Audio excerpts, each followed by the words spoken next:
Tonight, a family in El Mirage is mourning the loss of a 17-year-old boy shot and killed last night. Thanks for joining us. For 12 News at 10, I'm Mark Curtis. And I'm Cuddy the Divine. The shooting happened near El Mirage and Cactus Road. The teen has since been identified as Ashton Rashay Evans. Tonight, we're hearing from friends and family who knew the teen. 12 News journalist Tiani Jadalang is in studio with us. And Tiani, you were at the vigil. What's the family's message? It's got to be just incredibly difficult. Mark Kariba, it really is incredibly devastating. Police tell us they received several 911 calls hearing multiple gunshots around the neighborhood. The family tells us Evans was heading to the store when he lost his life. We're doing this because this is going to be our way of goodbye, because we didn't really get that chance. We didn't get to see him. We haven't been able to see him yet. So this is us saying goodbye. That's Kylie White, the older sister of 17-year-old Ashton Rashay Evans. She was surrounded by friends and family of her brother Tuesday evening, almost 2 days after the teen was shot multiple times and ultimately died at a local hospital. This has completely broken our family. We'll never be the same. This is something where our lives are never going to be able to turn around and be okay. His mother, Amanda Evans, spoke sharing moments she remembers with her son. His heart, it was so big, and his hugs were everything.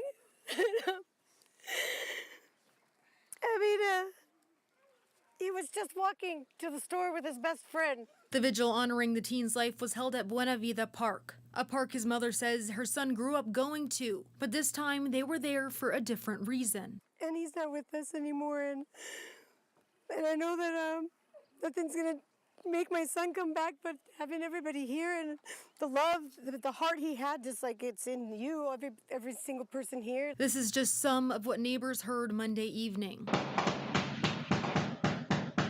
That sound was followed by screaming and then more gunshots. The El Mirage Police Department tells 12 News they were made aware of another juvenile who was taken to the hospital with gunshots. No word on whether the two are connected, but even as police continue to investigate, friends and family say they're working to help the family recover. I'm just exhausted, but I know his mom's probably even more exhausted. So my thought is just, how can I help her alleviate some of this stress and hurt?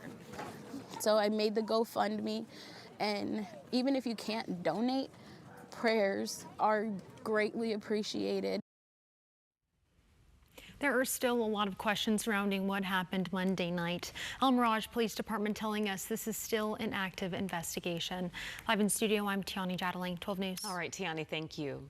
Weeks after a Peoria high school district teacher was fired after text messages revealed an inappropriate relationship with a student, that same teacher's mother, also a teacher in the Peoria district, has been placed on administrative leave. According to an email, the school district said that Amy Beck, a teacher at Coyote Hills Elementary School, is now under investigation. Recently, a 2020 video of Beck simulating oral sex on her son, TikTok influencer Noah Beck, resurfaced. Right now, it's unclear whether the district's decision is related to the video. Beck is also the mother of Centennial High School teacher Haley Beck. Haley was recently fired after allegations emerged that she had groomed a student.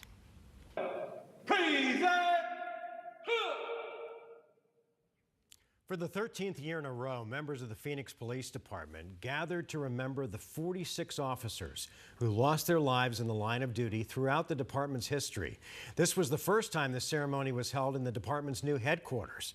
It took place in front of the new memorial wall that lists the name of every fallen officer.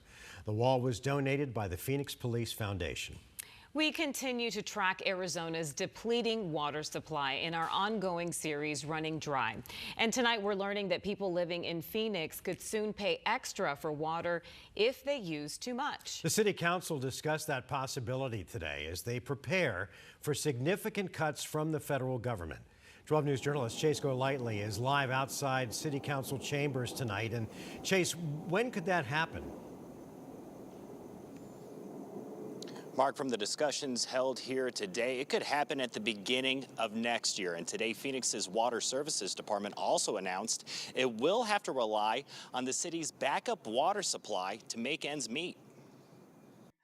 The city of Phoenix is anticipating serious cuts to our water supply from the Colorado River. We are certainly at a point where the risk of unilateral federal action is very high. Yeah. It's a day they've been preparing for, and with it, more action will need to be taken. We are not running out of water, but we will need to use our backup supplies to meet demands over the next 10 years. Right now, the City of Phoenix Drought Management Plan is at stage 1, which focuses on educating the public on water conservation. It's a warning that water is running out, and it's worked, like homeowners getting rid of the grass in their yards and using more water-efficient appliances.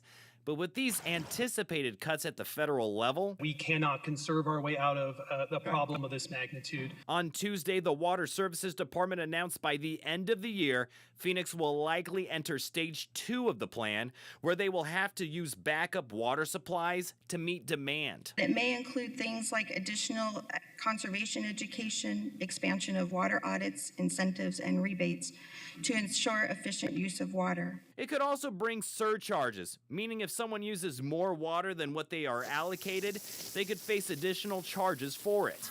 However, the city said they have several water projects in the works. Phoenix is continually planning and securing additional water resources, including SRP looking to replace Bartlett Dam on the Verde River for increased water flow, and Phoenix retreating wastewater to reach drinking water standards, doing what they can to prepare for the inevitable. The water challenge facing Phoenix is serious, and how we respond will shape our city for many years to come.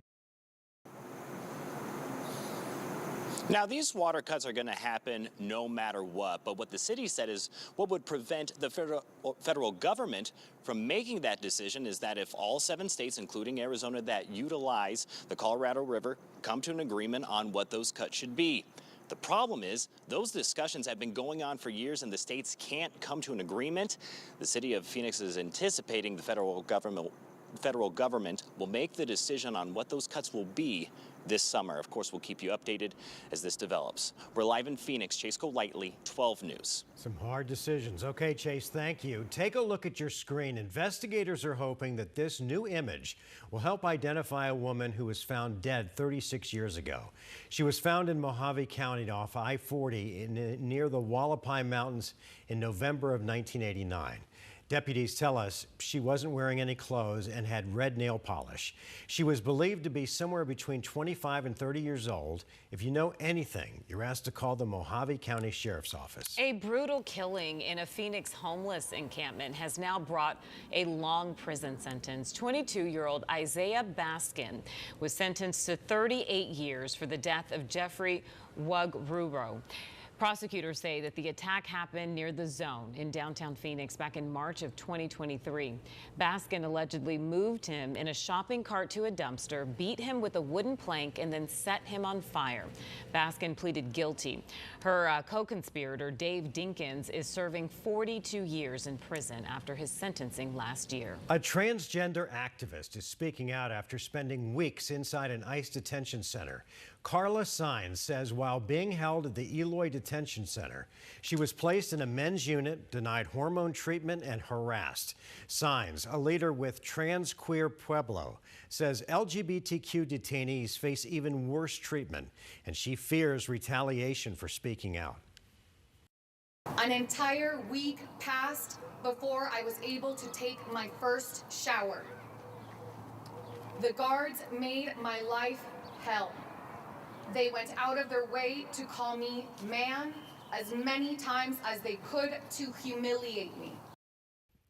Now released, Sines and other advocates are demanding accountability and changes inside the facility. It has been a full day for King Charles and the Queen in Washington, D.C. There is more to come, though, from this historic visit. He met with President Trump in the Oval Office, addressed a joint meeting of Congress, and celebrated into the evening during a state dinner. The King's first visit to the U.S. as a monarch. Today, he reaffirmed the alliance between the U.S. and the U.K. as the wars in the Middle East and Ukraine continue. After a full day of spectacle and speeches for King Charles and Queen Camilla, the evening was a celebration of the significant bond between the U.S. and Britain. Ours is a treasured friendship, an eternal bond, and a true story of extraordinary heroism and skill. Earlier in the day, both sides of the aisle rose in a resounding welcome for King Charles as he addressed a joint meeting of Congress, the first king to do so and only the second royal, the first his mother, Queen Elizabeth. It is an era that is in many ways more volatile and more dangerous than the world to which my late mother spoke in this chamber in 1991. Though the king does not have political power, he made the point that America does, and with it comes a responsibility. America's words carry weight and meaning, as they have since independence. The actions of this great nation matter even more. He reminded Congress that both nations have won wars together before addressing the ongoing conflict in Ukraine. That same unyielding resolve is needed for the defense of Ukraine and her most courageous people. Earlier in the day, survivors of Jeffrey Epstein's abuse participated in a roundtable discussion and requested a meeting with the king. His brother Andrew is under criminal investigation and lost his royal title amid allegations of misconduct connected to Epstein survivors. Virginia was recruited from a property owned by Donald Trump and trafficked to a member of the British royal family.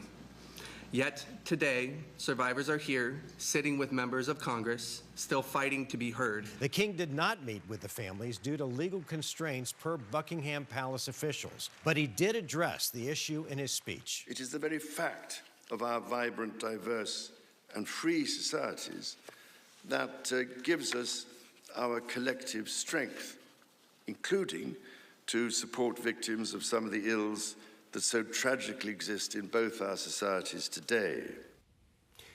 And after his address, the king met with tech leaders, including Amazon CEO Jeff Bezos and outgoing Apple CEO Tim Cook. Tomorrow, the king and queen travel to New York before wrapping up their visit in Virginia on Thursday.